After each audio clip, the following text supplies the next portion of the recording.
New Thought Society.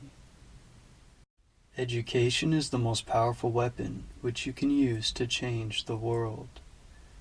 Nelson Mandela.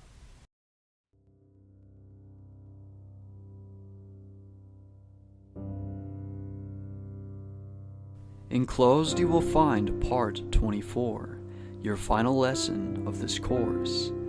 If you have practiced each of the exercises a few minutes every day as suggested, you will have found that you can get out of life exactly what you wish by first putting into life that which you wish.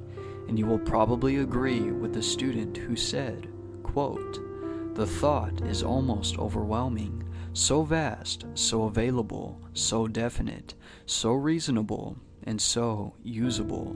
End quote. The fruit of this knowledge is, as it were, a gift of the gods.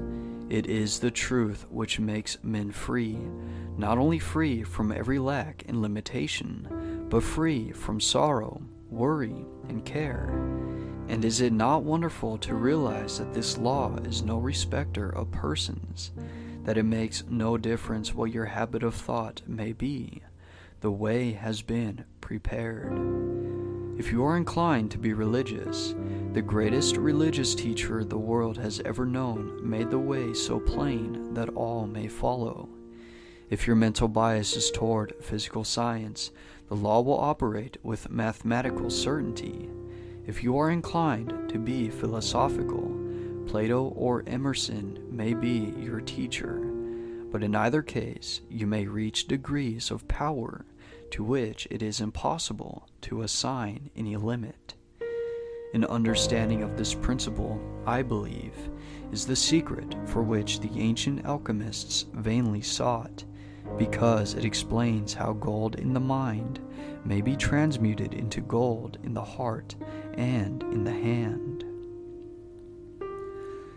When the scientists first put the sun in the center of the solar system and sent the earth spinning around it, there was immense surprise and consternation. The whole idea was self-evidently false. Nothing was more certain than the movement of the sun across the sky, and anyone could see it descend behind the western hills and sink into the sea. Scholars raged and scientists rejected the idea as absurd. Yet the evidence has finally carried conviction in the minds of all. We speak of a bell as a, quote, sounding body, end quote. Yet we know that all the bell can do is to produce vibrations in the air. When these vibrations come at the rate of 16 per second, they cause a sound to be heard in the mind. It is also possible for the mind to hear vibrations up to the rate of 38,000 vibrations per second.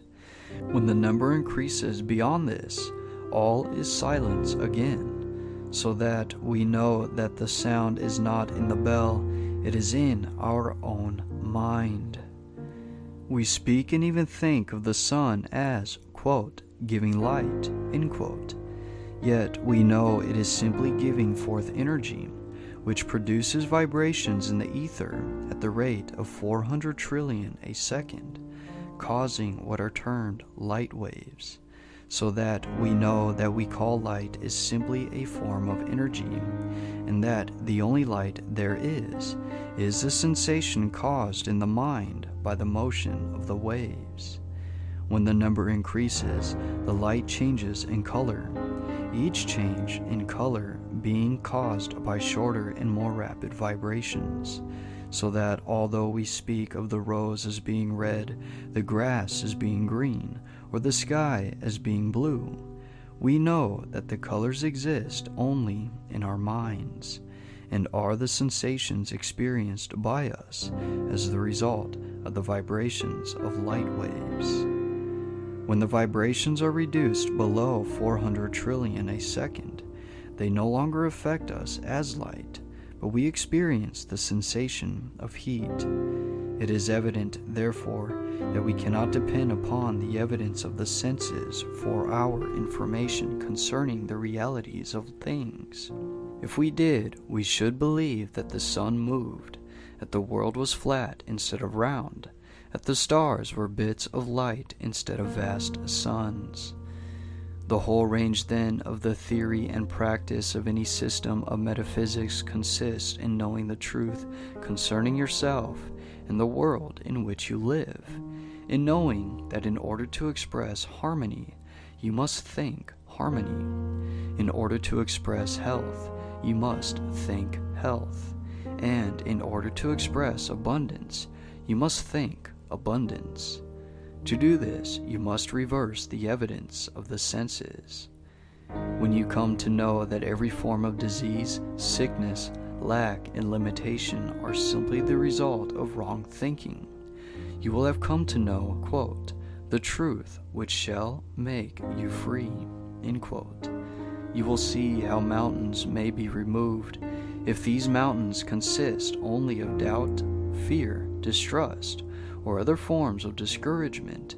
They are nonetheless real, and they need not only to be removed, but to be, quote, cast into the sea, end quote. Your real work consists in convincing yourself of the truth of these statements. When you have succeeded in doing this, you will have no difficulty in thinking the truth, and as has been shown, the truth contains a vital principle and will manifest itself.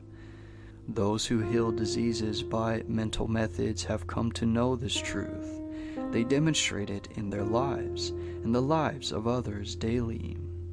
They know that life, health, and abundance are omnipresent, filling all space, and they know that those who allow disease or lack of any kind to manifest have as yet not come into an understanding of this great law. As all conditions are thought creations and therefore entirely mental, disease and lack are simply mental conditions in which the person fails to perceive the truth. As soon as the error is removed, the condition is removed. The method for removing this error is to go into the silence and know the truth. As all mind is one mind, you can do this for yourself or anyone else. If you have learned to form mental images of the conditions desired, this will be the easiest and quickest way to secure results. If not, results can be accomplished by argument, by the process of convincing yourself absolutely of the truth of your statement. Remember, and this is one of the most difficult as well as most wonderful statements to grasp, remember that no matter what the difficulty is, no matter where it is, no matter who is affected, you have no patient but yourself. You have nothing to do but to convince yourself of the truth which you desire to see manifested. This is an exact scientific statement in accordance with every system of metaphysics in existence, and no permanent results are ever secured in any other way. Every form of concentration, forming mental images, argument, and autosuggestion are all simply methods by which you are enabled to realize the truth. If you desire to help someone, to destroy some form of lack, limitation, or error, the correct method is not to think of the person whom you wish to help. The intention to help them is entirely sufficient, as this puts you in mental touch with the person. Then drive out of your own mind any belief of lack, limitation, disease, danger, difficulty, or whatever the trouble might be. As soon as you have succeeded in doing this, the result will have been accomplished, and the person will be free.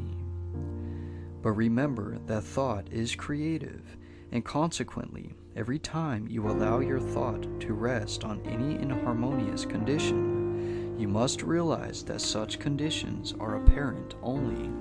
They have no reality. That spirit is the only reality, and it can never be less than perfect. All thought is a form of energy, a rate of vibration, but a thought of the truth is the highest rate of vibration known, and consequently destroys every form of error in exactly the same way that light destroys darkness. No form of error can exist when the truth appears, so that your entire mental work consists in coming into an understanding of the truth. This will enable you to overcome every form of lack, limitation, or disease of any kind. We can get no understanding of the truth from the world without. The world without is relative only. Truth is absolute. We must therefore find it in the world within. To train the mind to see truth only is to express true conditions only. Our ability to do this will be an indication as to the progress we are making. The absolute truth is that the I is perfect and complete. The real I is spiritual and can therefore never be less than perfect. It can never have any lack, limitation, or disease. The flash of genius does not have origin in the molecular motion of the brain. It is inspired by the ego, the spiritual I, which is one with the universal mind, and it is our ability to recognize this unity which is the cause of all inspiration, all genius. These results are far-reaching and have effect upon generations yet to come. They are the pillars of fire which mark the path that millions follow. Truth is not the result of logical training or of experimentation, or even of observation. It is the product of a developed consciousness. Truth within a Caesar manifests in a Caesar's deportment, in his life and his actions, his influence upon social forms and progress. Your life and your actions and your influence in the world will depend upon the degree of truth which you are enabled to perceive, for truth will not manifest in creeds, but in conduct. Truth manifests in character, and the character of a man should be the interpretation of his religion, or what to him is truth, and this will in turn be evidenced in the character of his possessions. If a man complains of the drift of his fortune, he is just as unjust to himself as if he should deny rational truth, though it stands patent and irrefutable.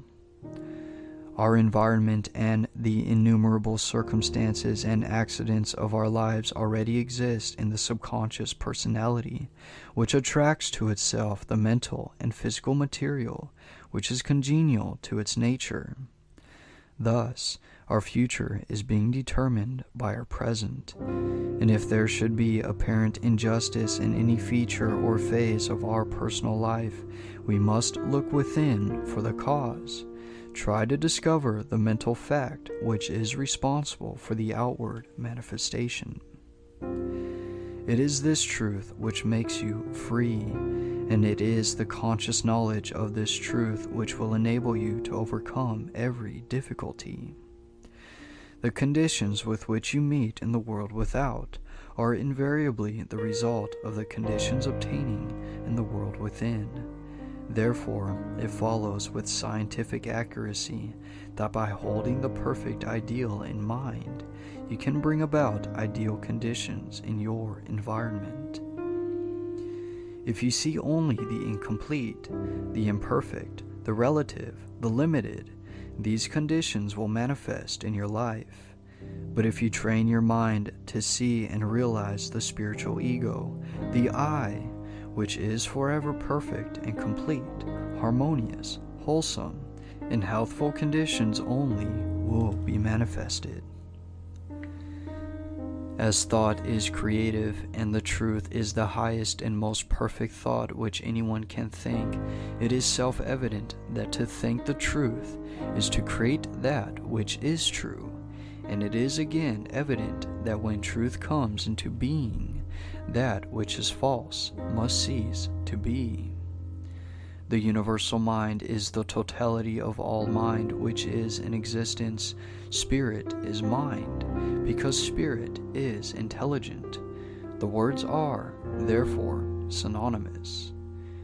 The difficulty with which you have to contend is to realize that mind is not individual. It is omnipresent. It exists everywhere. In other words, there is no place where it is not. It is therefore universal. Men have heretofore generally used the word God to indicate this universal creative principle, but the word God does not convey the right meaning. Most people understand this word to mean something outside of themselves, while exactly the contrary is the fact. It is our very life. Without it, we would be dead. We would cease to exist. The minute the spirit leaves the body, we are as nothing. Therefore, spirit is really all there is of us. Now, the only activity which the spirit possesses is the power to think. Therefore, thought must be creative, because spirit is creative. This creative power is impersonal, and your ability to think is your ability to control it and make use of it for the benefit of yourself and others. When the truth of this statement is realized, understood, and appreciated, you will have come into possession of the master key. But remember that only those who are wise enough to understand, broad enough to weigh the evidence, firm enough to follow their own judgment, and strong enough to make the sacrifices exacted, may enter and partake. This week, try to realize that this is truly a wonderful world in which we live, that you are a wonderful being, that many are awakening to the knowledge of the truth, and as fast as they awake and come into the knowledge of the, quote, things which have been prepared for them, end quote, they, too, realize that, quote, eye hath not seen, nor ear heard, neither has it entered into the heart of man, end quote, the splendors which exist for those who find themselves in the promised land. They have crossed the river of judgment and have arrived at the point of discrimination between the true and the false, and have found that all they ever willed or dreamed was but a faint concept of a dazzling reality. Quote, though an inheritance of acres may be bequeathed, an inheritance of knowledge and wisdom cannot. The wealthy man may pay others for doing his work for him, but it is impossible to get his thinking done for him by another or to purchase any kind of self-culture. End quote. S. Smiles. Quote, temples have their sacred images, and we see what influence they have always had over a great part of mankind. But, in truth, the ideas and images in men's minds are the invisible powers that constantly govern them, and to these they all pay universally a ready submission. End quote. Jonathan Edwards. End of Part 24 and End of the Master Key System by Charles F. Hannell. Recording by Corey Anderson.